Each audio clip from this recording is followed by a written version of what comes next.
Here we can do one numerical for how long the current of 1.5 ampere has to be passed through the electrolyte in order to deposit 1 gram of aluminium. Deposition is always takes place at cathode. Here if you will see the electrolytic reduction, anode is positive and cathode is negative. It is not electrochemical cell, it is electrolytic cell, which we have done in lower classes also, junior classes also. Like in electrolytic refining of copper, we were doing from anode the copper plus 2 comes in the solution and copper plus 2 is deposited at copper plate at cathode by reduction. To attempt this question, we are writing the reaction of reduction which will take place at cathode. Al plus 3 will receive 3 electrons and convert it into Al. Read this equation.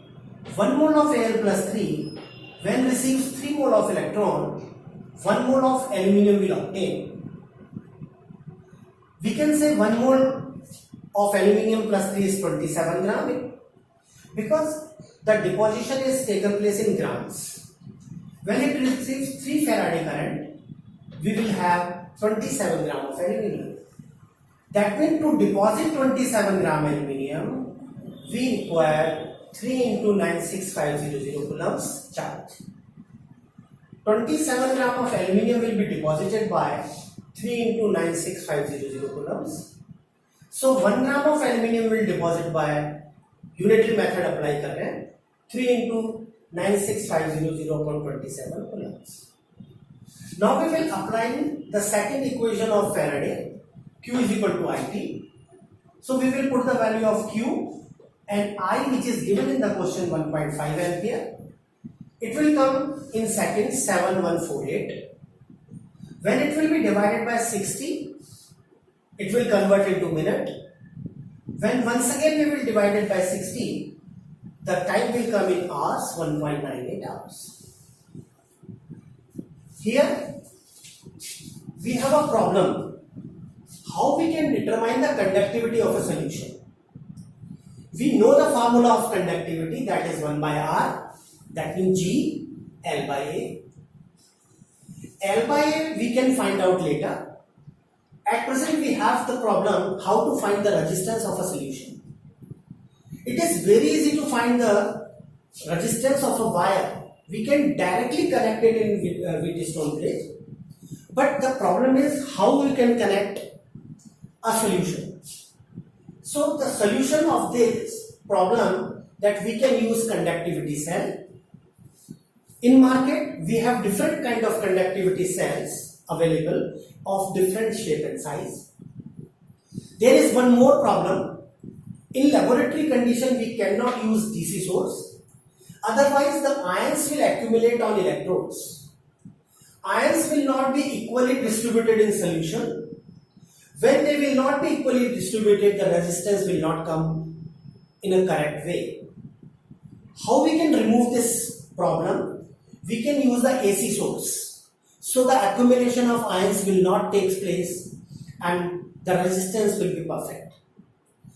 We can connect this conductivity cell as R2 resistance in Wheatstone bridge.